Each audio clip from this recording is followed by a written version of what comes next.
Poštovane dame i gospodo, dragi gledaoci YouTube kanala Kulturnog centra, kao što smo i rekli pre nekoliko dana, pred nama je drugi deo izlaganja pod naslovom Profesor Čosudovski, posvećen, podsjetio bih, ličnosti i delu istaknutog kanadskog ekonomiste, intelektualca, antiratnog aktiviste, profesora Michaela Michela Čosudovskog.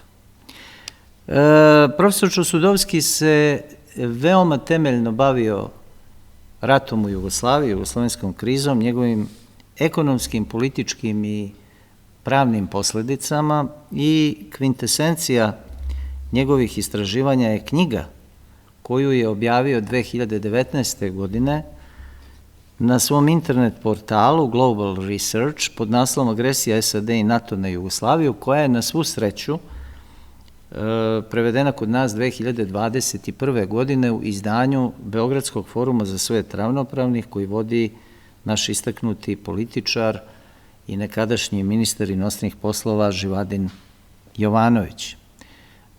Rad gospodina Jovanovića je nešto što zaslužuje takođe sve pohvale, jer je on uspeo, zahvaljujući ovom forumu, da stvarno okupi vrhunske intelektualce koji su ne bili prosrpski nastrojeni, nego koji su se suprotstavili glavnom medijskom i političkom toku na zapadu koji je bio izrazito antisrpski.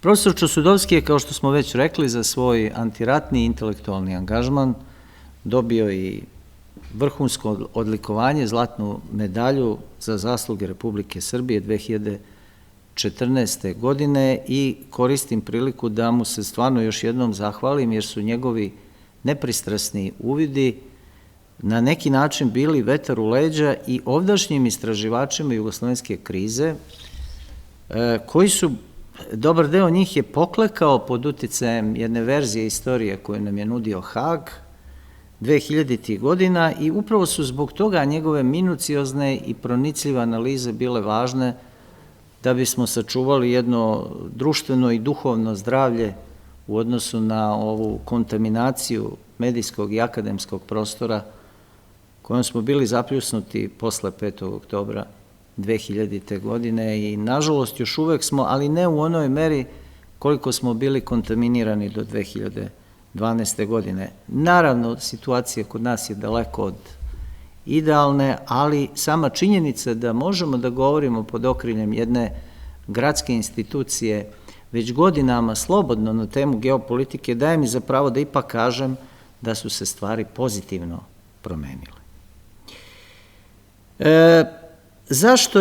Zašto je knjiga Agresija SAD i NATO na Jugoslaviju važna? Važna je zbog toga što profesor Čosudovski čitavu problematiku jugoslovenske krize posmatra u jednoj istorijskoj perspektivi, o čemu smo, moram i to da kažem, ne želim da laskam ni sebi ni Kulturnom centru, mnogo govorili. Dakle, mi smo govorili o tome da je u nekim američkim izveštajima u Jugoslaviji još 67. godine, recimo u jednom izveštaju Johna Campbella za potrebe Saveta za spoljne poslove, zatim u poseti, Nixonovoj poseti Jugoslaviji još u doba Broza, američkom odnosu prema Jugoslaviji i Ustavu iz 74. godine i naročito jednom izlaganju Bžežinskog 78. godine u Jugoslaviji, dakle, vrlo je primetna promena američke politike u odnosu na Jugoslaviju. 80. godina, o čemu profesor piše, došlo je do radikalnog zaokreta u eri Reaganove administracije, što je, podsjetio bih, zaboravne posledica jednog globalnog političkog dogovora između Sjedinjenih Američkih Država i Vatikana o prekompoziciji evropskog političkog i pravnog poretka u smeru zahteva Rimokatoličke crkve i uspostavljanju nečega što sam kasnije nazvao u jednom svom izlaganju Novom gvozdenom zavesom. O čemu se tu radilo? Reč je o poznatom dogovoru između pape i predsednika Reagana o podeli Evrope na rimski i vizantijski deo, gde je izričit zahtev Rimokatoličke crkve bio destrukcija Jugoslavije. i odcepljenje Slovenije i Hrvatske kao katoličkih delova Jugoslavije iz sastava one velike SFRJ. Reagan je na početku ovakve predloge doživljavao sa izvesnom dozom opreza, ali je pod uticajem jednog vrlo snažnog katoličkog lobija u Americi poklekao i Amerika je prihvatila zahteve Nemačke i Vatikana o totalnoj destrukciji Jugoslavije i posledično srpskog naroda. I tu je zapravo glavni problem, to je ono čvorno pitanje, tad su donete strateške odluke, a sve dalje je bila njihova tehnička realizacija. Šta Čosudovski piše? Čosudovski piše da se na bazi ovog sporazuma Pape i Reagana 1984. godine u Americi osmišljava jedan koncept prikrivenih akcija protiv Jugoslavije, koji je pretočen u jednu kasnije deklasifikovanu Reaganovu direktivu u Jugoslaviji i taj model prikrivenih akcija podrazumevao je realizaciju, pazite, 3 faze. Prva faza je otpočela odmah, dakle, posle Titove smrti, 80. godina, i glasi slabljenje nacionalne ekonomije nametanjem neoliberalnih reformi. Drugi korak se dogodio, setimo se, u drugoj polovini 80. godina i početkom 90. a to je podrška, glasi, etničkim sukobima i oružanim pobunama u Jugoslaviji. Od Slovenije, Hrvatske, Bosne i Hercegovine, Kosova i Metohije, zaključno sa Makedonijom. I treći moment koji je neobično važan da bi se razumeo dublji sadržaj jugoslovenske krize, agresija NATO i Amerike na Jugoslaviju 1999. godine, koja je gađala u one dugoročne strateške interese i nije imala baš možda čak ni previše veze sa Jugoslavijom koliko sa sudbinom Evrope. I sad ću pokušati svaku od ove 3 faze, kako ih je video profesor Čosudovski, u najkraćem da opiše. Prvi činilac ekonomske destabilizacije SFRJ je neverovatno zanimljiv i veoma važan. Gotovo bi se moglo reći da je on u istoj ravni, u istom rangu važan kao i agresija 1999. godine, zato što Čosudovski tvrdi da je tom direktivom dat znak da se podrije model tržišnog socijalizma i izvrši, citiram, programirana deindustrializacija Jugoslavije.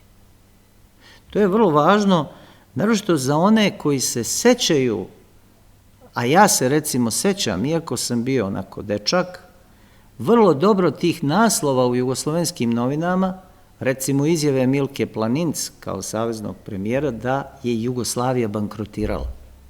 Jugoslavija je čak pod teretom glavnih poverilaca MMF-a i Svetske banke razmišljala da bankrotira i da proglasi bankrot, nesposobnost vraćanja dugova, i to je nekako u poslednji trenutak sprečeno, a u stvari se radilo o jednoj tajnoj direktivi Reaganove administracije koja je kasnije razotkrivena jer je dokument Svetske banke, tajni dokument u Jugoslaviji 90-ih deklasifikovan, i tu se videlo da MMF i Svetska banka kao ključni poverioci rade na destrukciji naše ekonomije. Niti su jugoslovenska preduzeća tako loše stajala, niti je bilo potrebe za izazivanjem panike i stvaranjem takozvane atmosfere ciljanih stečajeva i momentalno gašenje preduzeća koja su preko noći, bez dublje ekonomske analize, nekakvim pseudobirokratskim odlukama proglašavana za nelikvidna, iako to nije tačno. Sad opustite malu digresiju. Setimo se atmosfere koja je u našem javnom prostoru stvorena povodom onih čuvenih stečajeva domaćih banaka, koji je sprovodio dvojac Labus Dinkić, Đelić, ne zaboravimo Đelić. To su bili činovnici MMF-a i Svetske banke kod nas, u najvišim državnim institucijama, i oni su bez ikakvog kritičkog dubljeg planiranja proglasili stečajeve nad domaćim bankama, katastrofu finansijskog sektora u Jugoslaviji izazvali, uz napomenu da te banke, vreme je pokazalo, uopšte nisu loše stajale, jer su bile kreditori posrnule srpske privrede i činjenica je bila da je mogao da se izvrši jedan reprogram tih dugova i da sačuvamo bankarski ili monetarni ili finansijski suverenitet. Ne, likvidacija domaćih banaka tada, posle 5. oktobra, bila je u funkciji pod 1 pljačkaške privatizacije i pod 2 potpunog otvaranja ovog tržišta za ove strane franšize koje ne znamo ni da li su banke, ni odakle su došle, samo znamo da nas neumereno pljačkaju, a da država nema apsolutno nikakvu ideju i nikakav mehanizam da ih na bilo koji način obuzda, uključujući i našu centralnu banku, Narodnu banku Srbije, koja se ponaša kao institut za praćenje cena na malo, već godinama unazad, decenijama unazad. Nema nikakvu istinski nadzornu, kontrolnu funkciju. Oni se nešto dopisuju s tim bankama i stalno ih nešto mole, ali videlo se najbolje na primjeru onih pljačkaških kredita u švajcarcima, sva nemoć našeg pravnog i bankarskog sistema da se odupre onim pljačkaškim stambenim kreditima. Dakle, to što se dešavalo od sredine 80-ih s jugoslovenskom privredom ima svoj pandan sa likvidacijom srpskih banaka posle 5. oktobra. I vidite dalje kako se događaji odvijaju velikom brzinom, ali ciljano. Donosi se 89. godine Zakon o finansijskom poslovanju, koji je bio deo takozvane šok terapije. Uopšte, zamislite taj izraz u ekonomiji, šok terapija, izaziva neku vrstu nelagode i za onoga ko izgovara taj termin. Šta znači šok terapija? U ekonomskom i socijalnom smislu znači totalnu destrukciju. Šta Čosudovski kao sakupljač činjenica navodi? Taj zakon o finansijskom poslovanju direktno je izazvao tragediju 200 preduzeća u Jugoslaviji i momentalni gubitak 100.000 radnih mesta. Ali pazite, tu nije kraj. Već naredne 1990. godine, setimo se onog Hohštaplera Ante Markovića i njegovog Saveza reformskih snaga, on je bio direktan sledbenik te politike gašenja preduzeća, desila se takozvana fiskalna restrukturalizacija Jugoslovenske federacije, odnosno sprečavanje transfera novca od republika ka federacijama, što je imalo za cilj gašenje one suštinske industrijske komponente jugoslovenske privrede. Tako da Čosudovski navodi, ne navodim ja, nego Čosudovski, koje su industrije bile na meti. Pazite, naftna industrija, elektroprivreda, građevinarstvo i mašinstvo. One su dovedene do stečaja, a posebno na udaru su bile privrede Srbije, Bosne i Hercegovine i Makedonije.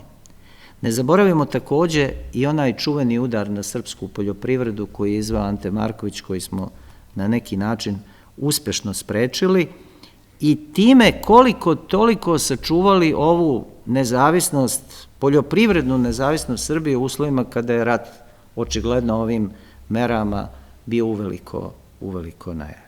Šta se desilo tada? Čosudovski ne može da objasni ni danas u nekim intervjuima kada govori o tom masovnom otpuštanju jugoslovenskih radnika. Pazite, od 2.700.000 radnih mesta mi za 2 godine gubimo u industrijskom sektoru 614.000 radnih mesta. Zašto je to bilo potrebno? Da se stvori pod 1 ogromno ekonomsko i socijalno nezadovoljstvo i pod 2 da se od tih očajnih ljudi iz bivših jugoslovenskih republika regrutuju borci za građanske ratove i sukobe. I to se zaista i desilo. Naročito u Bosni i Hercegovini, pa delimično i u Hrvatskoj. Tako da je ta scena,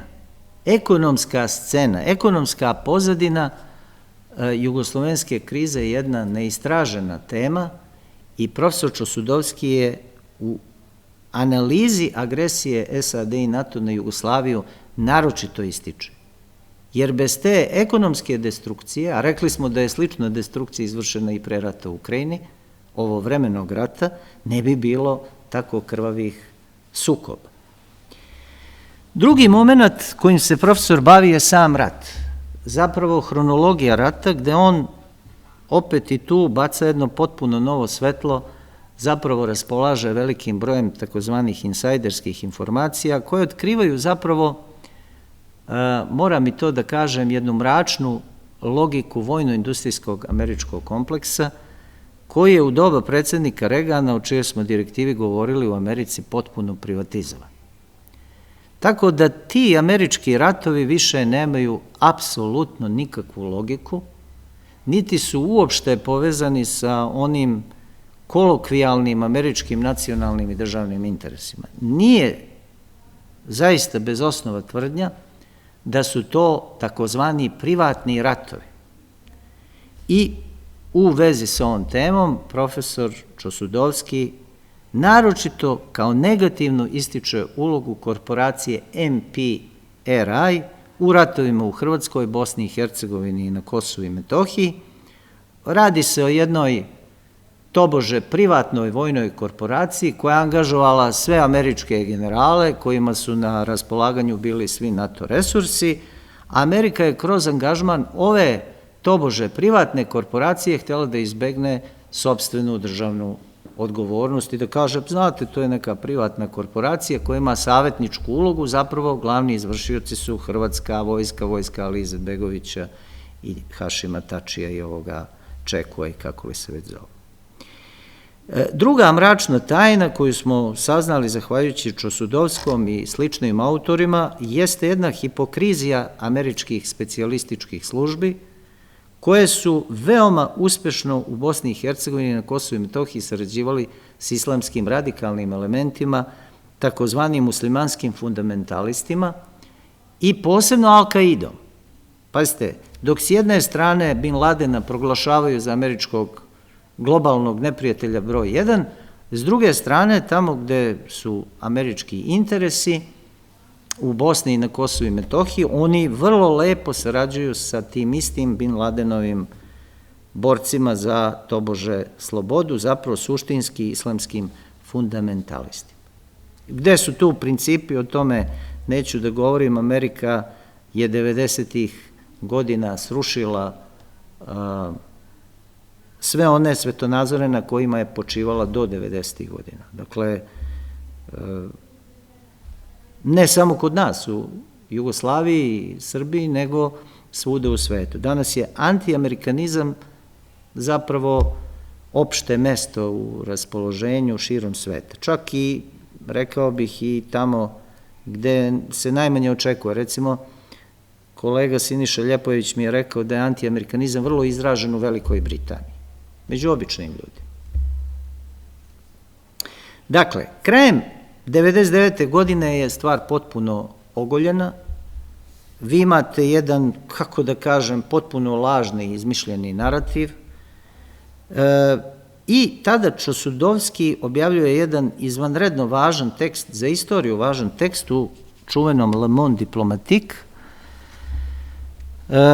pod naslovom Kosovske borce za slobodu finansira organizovani kriminal. Naravno, mi to vrlo dobro znamo, kao što isto tako znamo da iza tih lobističkih krugova u Americi stajao organizovani kriminal, šiptarski, i on je zapravo u suštini kucao na otvorena vrata, jer ta priča o lobiranju u Americi je zapravo, što kažu ono da se vlasi ne dosete, zapravo jedna legalizovana korupcija i ništa više, i to takođe traje od 80. godina 20. veka.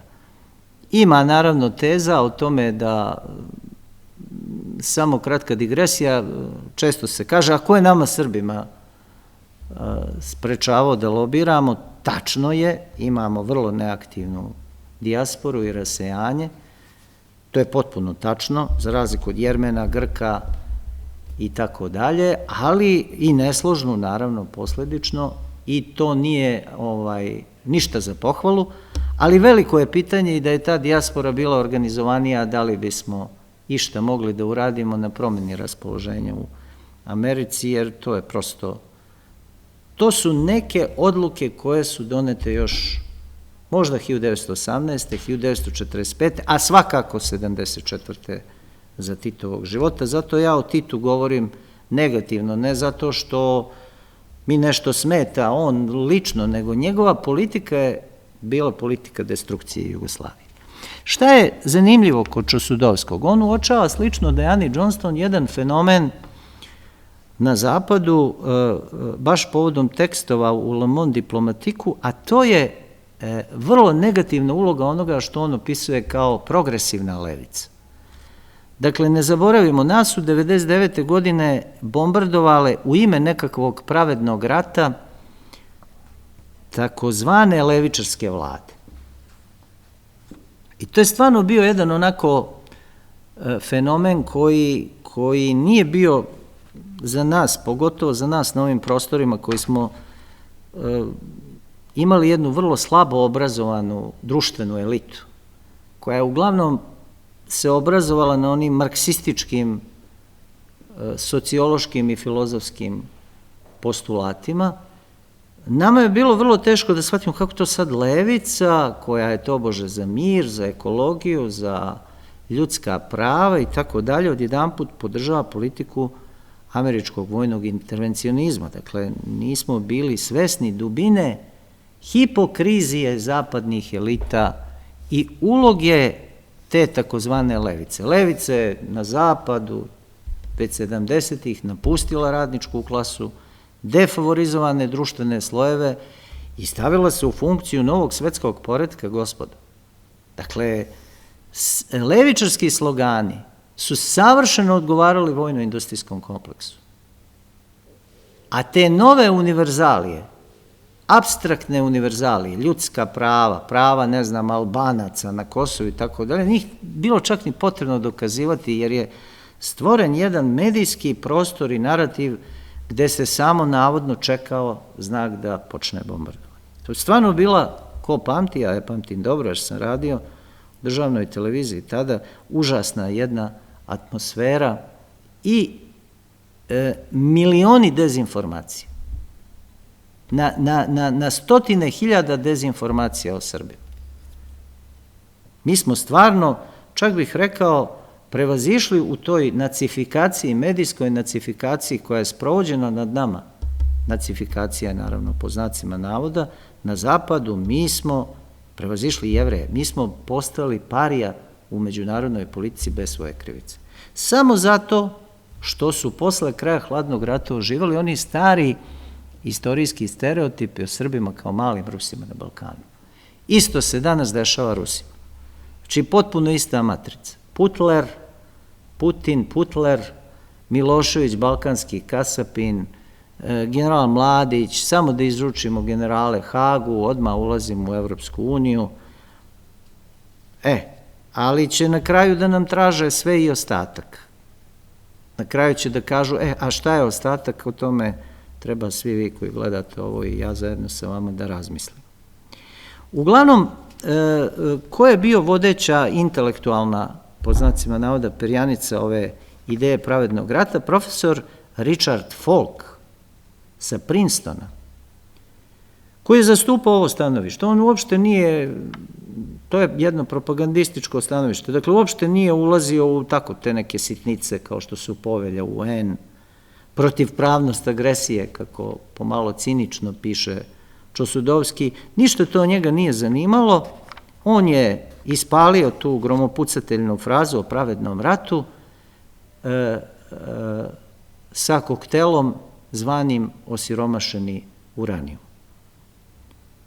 Pošto smo govorili u prvom delu o opasnosti od nuklearnog rata, Čosudovski na jednom mestu govori o tom nuklearnom ratu niskog intenziteta koji je ovde vođen protiv Srba, misleći upravo na katastrofalne posledice upotrebe oružja sa osiromašenim uranijom.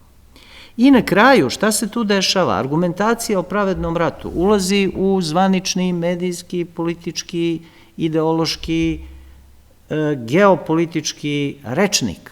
I Amerika takođe posle 11.9., dakle jednog vrlo spornog događaja, koristi istu frazu o pravednom ratu radi onog velikog skoka na Bliskom istoku, ratova, neograničenih ratova u Iraku, Afganistanu, arapskog proleća itd., koji opet nemaju nikakve veze i logike sa američkim nacionalnim i državnim interesima. Jer rat za naftu nije dovoljan argument da vodite neprekidne i stalne ratove protiv čitavog sveta. Šta bi bio, kako da kažem, neki uslovno rečeno epilog, ako ga uopšte ima? Pre svega, kada analizira 99. godinu u svojoj knjizi, Čosudovski ukazuje da je reč o, pazite, prelomnom događaju.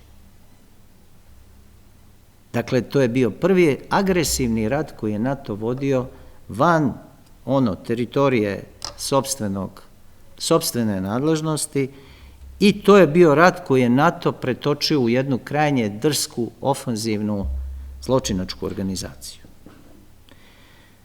Drugi argument koji Čosudovski navodi za zaboravne Srbe, pre svega izgradnja baze Bonstil kod Uroševca, najveće vojne američke baze u Evropi.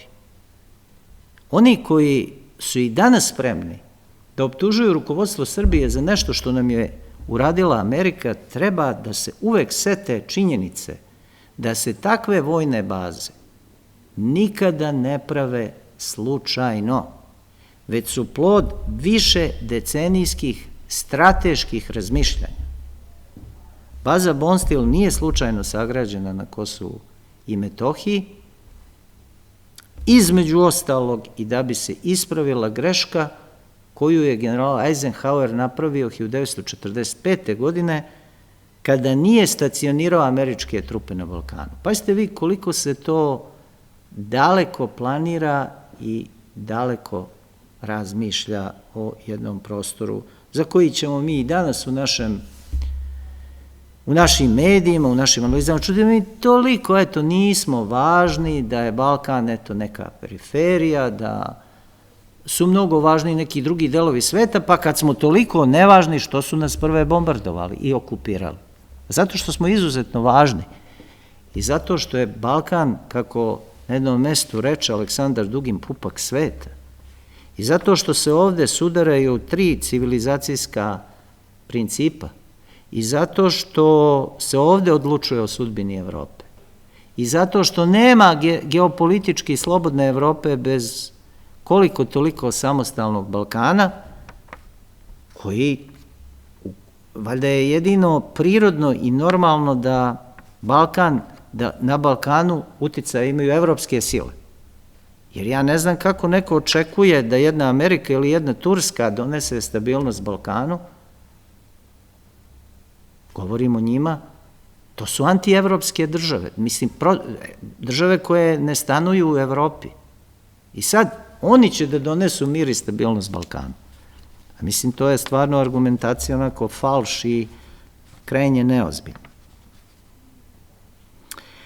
Da, šta je tu sada što je važno? Sada, na današnji dan. Dakle, vrlo je važno da shvatimo da je rat protiv Savezne Republike Jugoslavije vođen da bi se Evropa dodatno okupirala, da bi se iznašao argument za stacioniranje američkih vojnih trupa, da bi evropski pravni i politički poredak prestao da važi i da bi se uspostavio američki pravni poredak, i to je bila prva faza.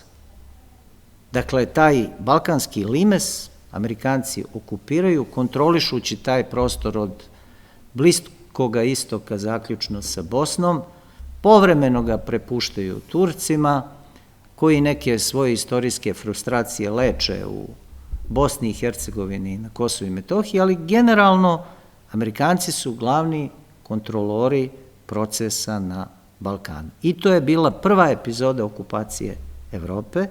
Druga epizoda, podjednako važna za strategiju atlantizma, jeste Ukrajina. Jer Ukrajina je onaj obodni deo kartografski zamišljenoga Rimlanda, koji omogućava da se to područje o kojem je još 1919. pisao Mackinder, istočne Evrope, dalje širi ka istoku. Jer kontrola takozvanoga Rimlanda omogućava kontrolu središnje zemlje srca sveta Heartlanda, to jest Rusije, i u funkciji je, kao i Balkan, obuzdavanja ruskih geopolitičkih i strateških interesa. Zato se ovih dana vodi i u Srbiji jedna izrazito antiruska kampanja i ona neće prestati sve dotle dok Ruse potpuno ne isteraju sa Balkana i u toj funkciji su sankcije nisu.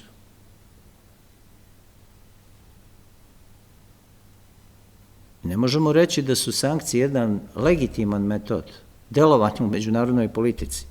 Sankcije su zločin. I mi smo poslednja država koja tim sankcijama treba da se pridruži, jer mi smo 90-ih bili žrtve svega toga, a ideja sankcija je da nešto što košta, 500 evra, platite 5000 evra na NPR ili 5 miliona evra, nije bitno. Dakle, politika ekonomskog, finansijskog iscrpljivanja koja vodi u socijalnu destrukciju. I zato je ova situacija oko NIS-a tako kompleksna, tako složena i zaista može da ima i direktne unutrašnje političke posledice, pa i da vodi nekoj devastaciji socijalnog sistema, jer svi znaju da su to strateške stvari, nafta i gas.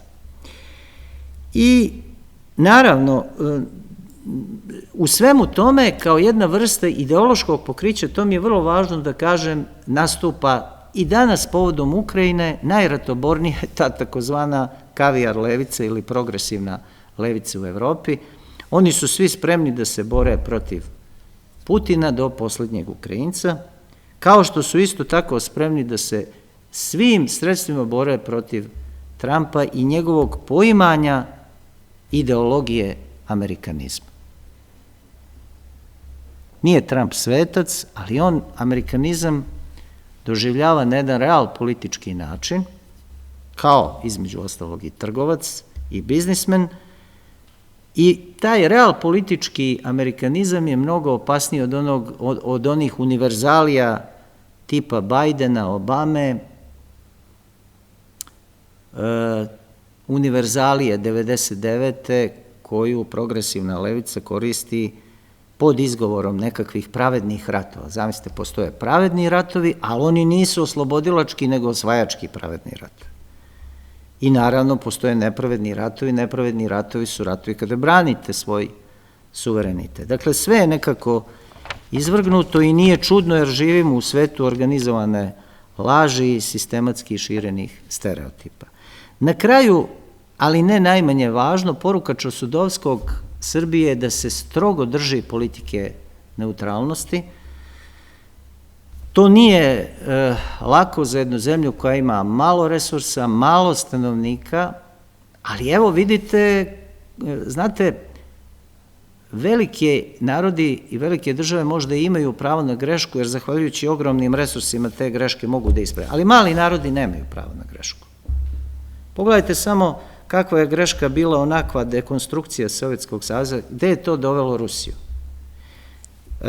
Evo vam jedan blizak primer. Vidite šta se dešava ovih dana u Crnoj Gori. Znači, oni su primili prema nekim njihovim internim analizama 100.000 Turaka. Neću ja da kažem da su svi ti Turci teroristi, niti čak nešto imam pravo i da pričam loše o njima. Kad se ode tamo, oni su vrlo ljubazni, vrlo čak prijateljski nastrojeni prema nama. Mislim, njihova politika je neprijateljska. I šta se sada dešava? Dolazi do sudara različitih kultura, civilizacija, naravno sa tim migracijama na tuđi kulturno-civilizacijski prostor se dešavaju i prodori kapitala i prljavog novca i kriminala i tako dalje i tako dalje. I odjednom je Crna Gora preko noći, zato što su njihove službe ćutale o svemu tome i bilo im je samo bitno da unište Srbe, Srpsku pravoslavnu crkvu i srpski jezik, sad su se našli preko noći u ogromnom problemu da ne znaju šta će sa 100.000 Turaka, pa se sad setili da uvode nekakve vize, vizni režim i tako da, jer im preti, bukvalno preti im sukobi. I to u Podgorici, u centru Podgorice. A to sve može da se spreči kada vodite jednu politiku koja je u funkciji naroda. To je mnogo teško, zahteva ogromna odricanja, veliku hrabrost, ali zna da bude valorizovano u nekom istorijskom značenju te reči. Evo, na kraju smo izlaganja o profesoru Čosudovskom. Bila mi je velika čast što sam govorio o jednom vrhunskom intelektualcu i antiratnom aktivisti, profesoru emeritusu na Univerzitetu u Otavi, direktoru Centra za istraživanje globalizacije i uredniku izvanrednog internet portala Global Research. Hvala vam na pažnji i želim vam svako dobro.